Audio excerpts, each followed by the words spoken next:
Hello, wonderful audience. Thank you for choosing to spend your time with me. Hello, dear viewers. Get ready to expand your horizons as we delve into The Devil's Novice. The Devil's Novice is a medieval mystery novel by Ellis Peters, set in autumn 1140. It is the 8th novel in the Cadfael Chronicles, first published in 1983. It is the Anarchy. When Empress Maud's forces are rising, King Stephen is strengthening ties with needed allies, and lords of manors must choose a side. A sturdy younger son of a local manor arrives at the Abbey at Shrewsbury to be a novice. Brother Cadfael and Abbot Radulfus must work to understand why this troubled young man thinks he is fit to be a monk. It was adapted for television in 1996 by Central for ITV. With our foundation established, it's time to explore plot summary and its relevance to our overarching theme. In mid-September 1140, Merritt Aspey, the younger son of Laric Aspey, the lord of Aspey Manor, enters the Abbey of St. Peter and St. Paul, petitioning to become a monk. In October, he has nightmares during which he speaks aloud, waking the entire dormitory. The superstitious novices whisper that he is possessed, and they nickname him the Devil's Novice. The Abbey receives a visit from Canon Eliot, an emissary of Bishop Henry of Winchester, who comes to inquire after Peter Clements, a young cleric in the bishop's household, who has not returned from a diplomatic mission to Chester.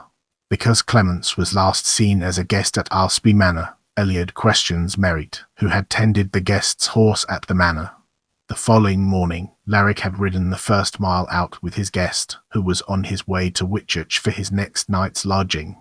After completing the mission that had been assigned to Clements, Eliot rides on to urge King Stephen to visit Ranulph, Earl of Chester, and his brother, William of Ramar, at Lincoln, which suggestion is taken up. Sheriff Pressicote travels with King Stephen, leaving Hugh Bringer in charge.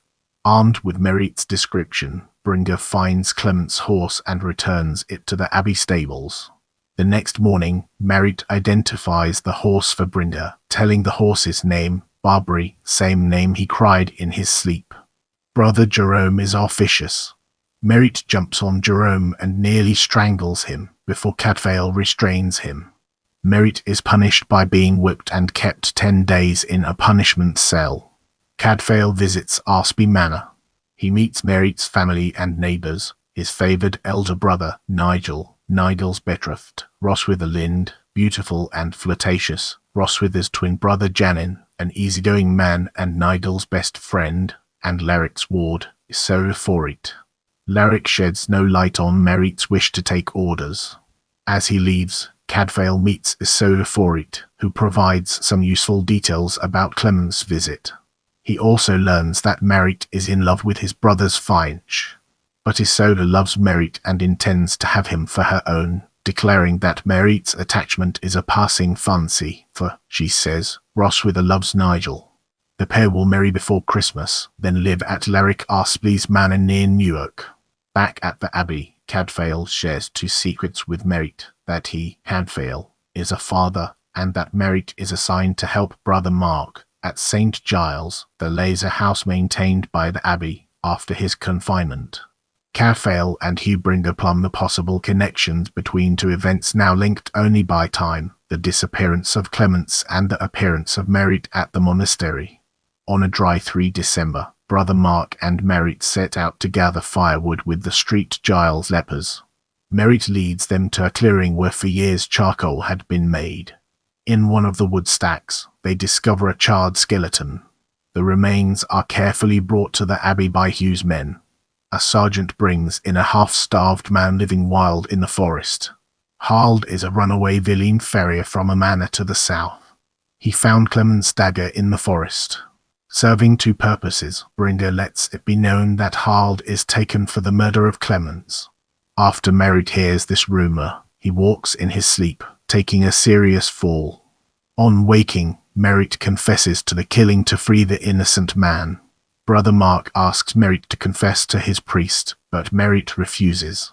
Thus, Brother Mark does not believe his guilt. Merritt tells Hugh Bringer that he shot Clements with an arrow after he left Aspey, because Clements flirted too much with Roswitha.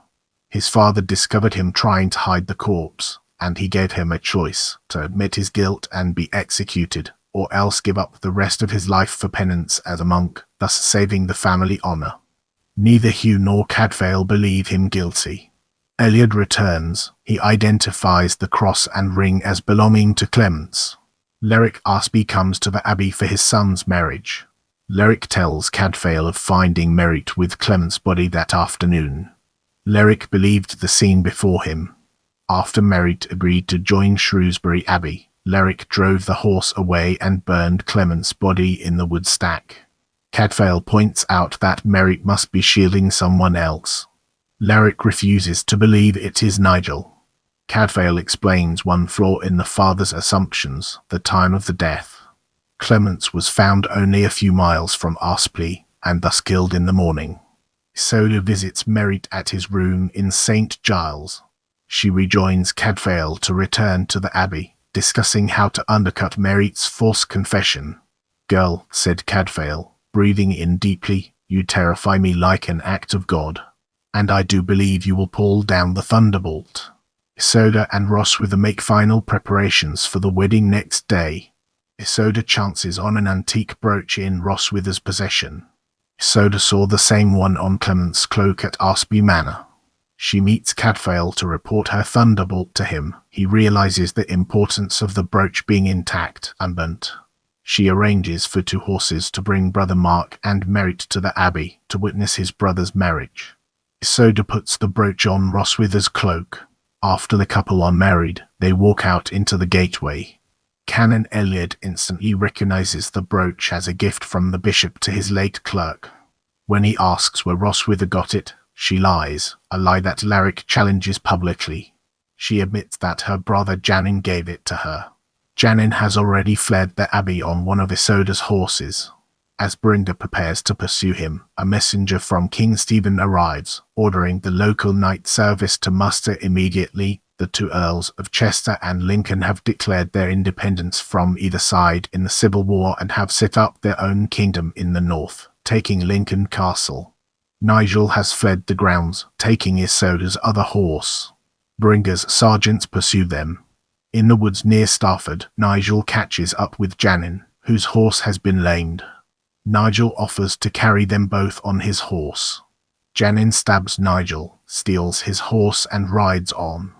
The sheriff's men come upon Nigel 10 minutes later and return him to the Abbey.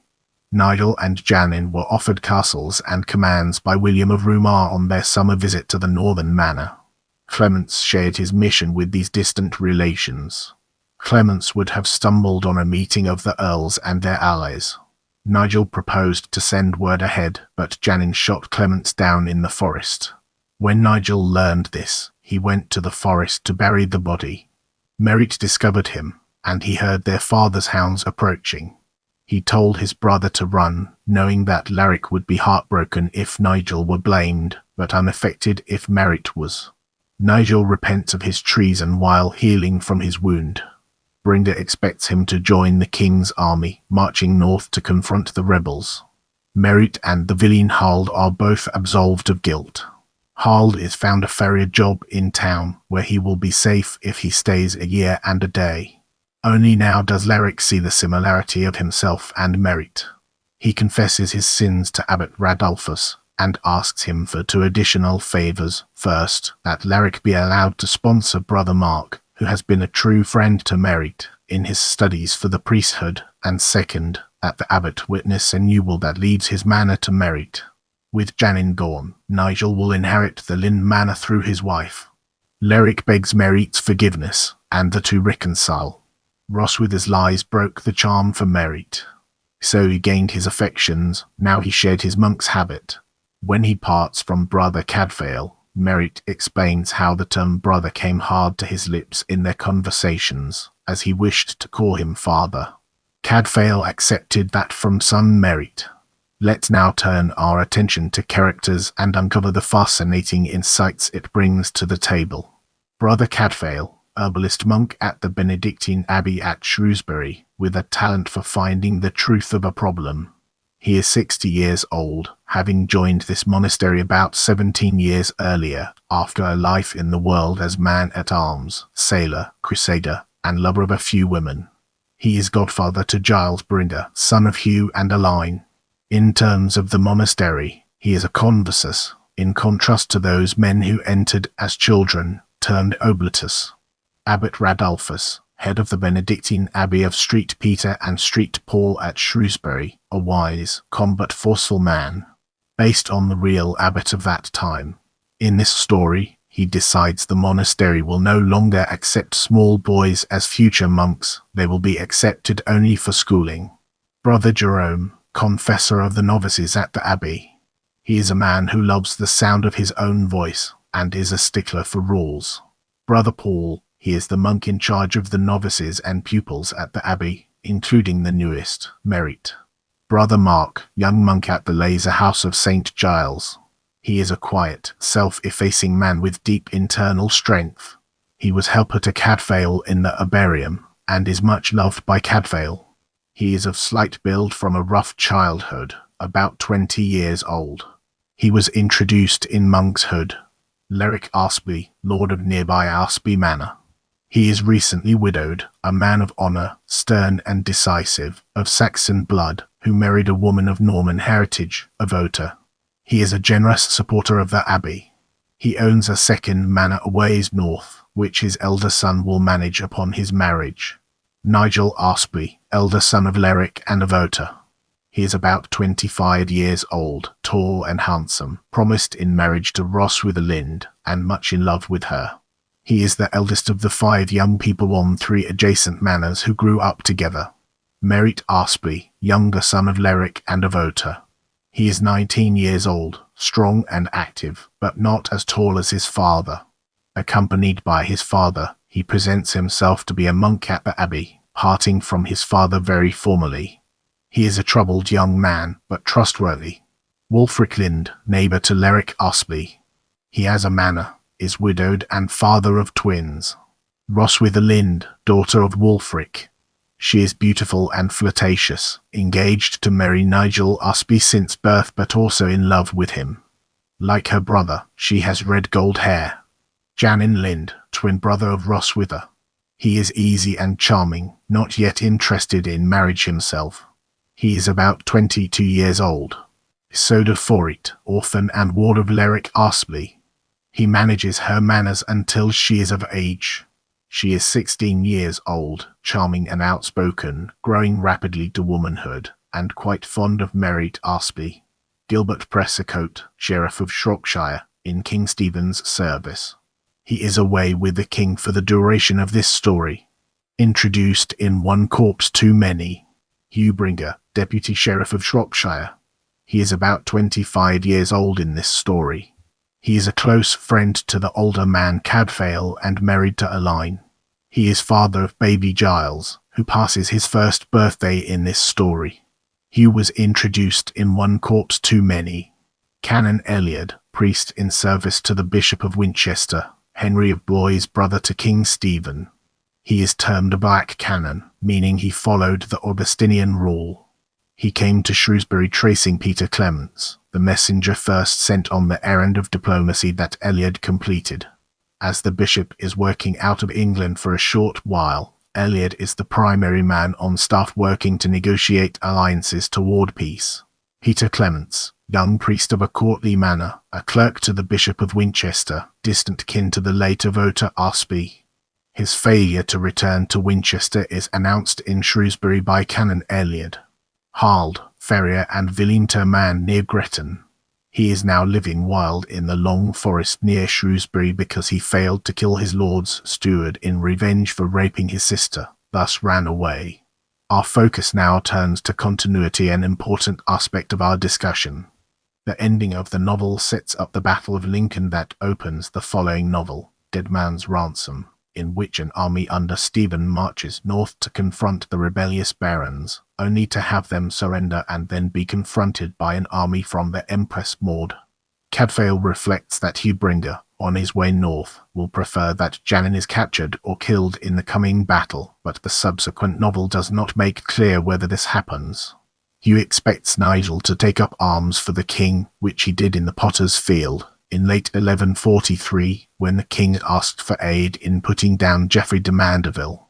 In his suggestion to send Merritt to Street Giles, Cadfael says Brother Mark needs a new person in his care, as the orphan boy Bran has lately been taken in by Jocelyn and Evita Lucy. Evita de Marsard was spared a forced marriage 1 year earlier in the Leper of St. Giles, and Jocelyn was freed of any suspicions of murder. Jocelyn had become close to young Bran in his stay at St. Giles. This closes their story. In this section, we'll be exploring critical reception. Kirkus Reviews remarks that another civilist foray into the 12th Benedictine monastery at Shrewsbury, where Brother Cadfael the Virgin in the ice, etc., continues to practice his skills with herbs, nostrums, and people in trouble. The primary poor soul this time, Merritt, younger son of a local landowner, who wishes passionately to join the order, to leave behind his stern father and his manly brother Nigel. Why is Merritt, a non-monk type, so insistent about his vocation? Could it have to do with the disappearance of Peter Clements, envoy of Bishop Henry of Blois, while on a peace mission to Earl Ranulph of Chester? After all, just before he vanished, Clements stayed overnight at the manor of Merritt's father. Well, the mystery thickens when Clements turns up deed while England's political mess rival royals. Private fiefdoms adds a twist or two. And the puzzles aren't solved till Brother Nigel's wedding day, with Merritt's sharp-eyed young friend and would-be lover Soda as Brother's chief assistant sleuth. For those who've acquired the somewhat special taste, Peter's customary mix of warmth, scholarship, and first-class storytelling. Pub date, May 16, 1984. Publisher, Morrow. Let's now shift gears and explore setting in history through a critical lens, uncovering its strengths and weaknesses. This novel is set during the Anarchy, a period of English history where the crown was held by King Stephen but challenged by his cousin Empress Maud, the only surviving legitimate child of Henry I. Empress Maud lived in Anjou with her husband and children at the time King Henry died in 1135. She did not come to England to fight actively for her claim oaths her father had asked the nobles to swear before he died until the end of September 1139, when active battles increased between the forces on each side, a year before this story begins.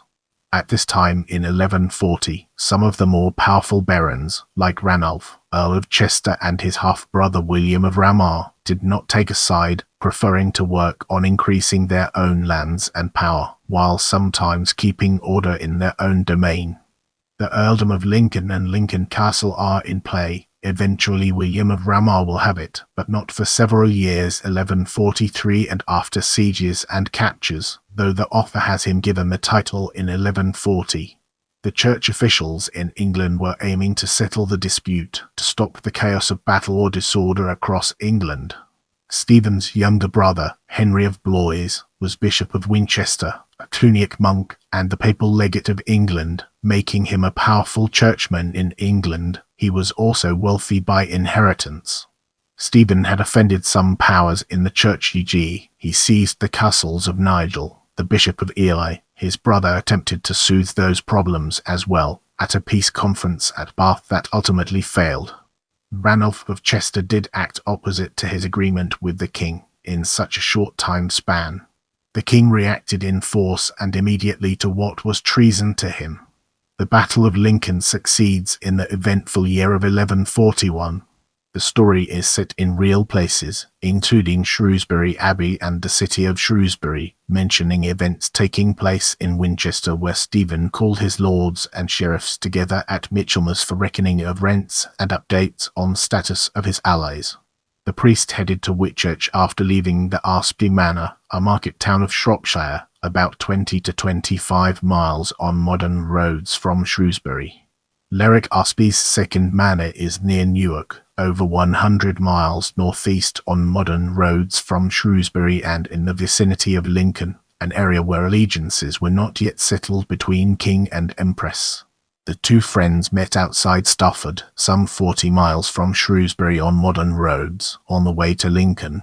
In the upcoming section, we'll be dissecting publication history and exploring its intricate connections to our topic. Fantastic Fiction shows the first UK publication by Macmillan on 18 August 1983. It has been issued on CD in English as well, and is available as an e-book.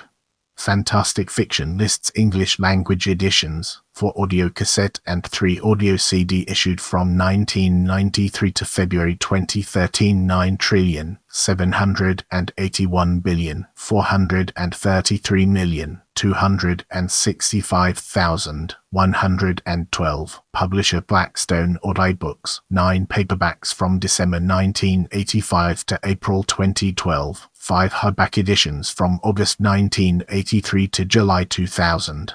Goodreads lists 28 editions of The Devil's Novice in English, Italian, French, Portuguese, Swedish, German, Dutch. Galician is no longer in its list.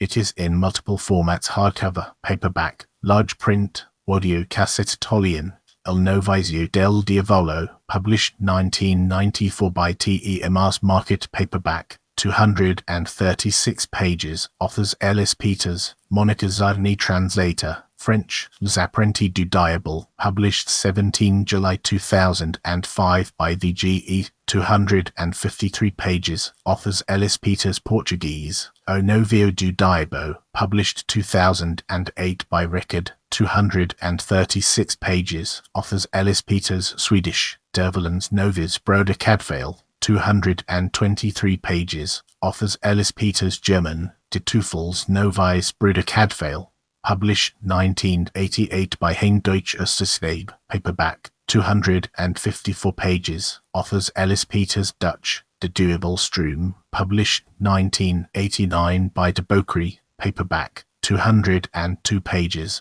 Authors Ellis Peters. Peter Janssens. Translator. In the next portion, we'll be immersing ourselves in the realm of television adaptation and examining its broader implications.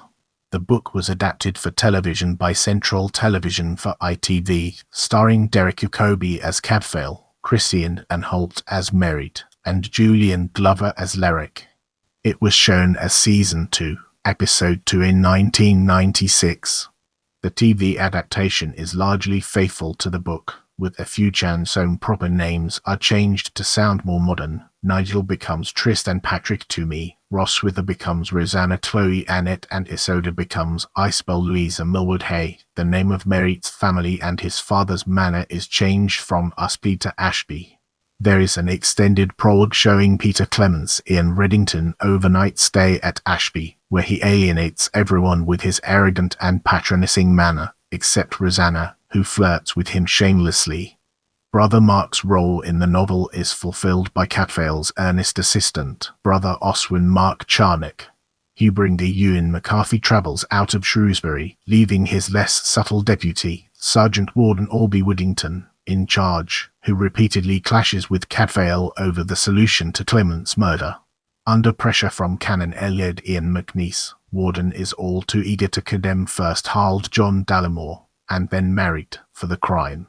Janin Daniel Betts is caught as he is trying to flee the Abbey, confesses, and is last seen being marched to Gale to await execution. Let's now zoom in on external references and uncover the hidden gems that lie within. Category British novels. Category British mystery novels. Category novels by Edith Parger. Category novels set in Shropshire. Category fiction set in the Urs. Category novels set in the 12th century. Category Macmillan Publishers Books. Category British novels adapted into television shows. Remember to follow me on social media for behind the scenes content and updates.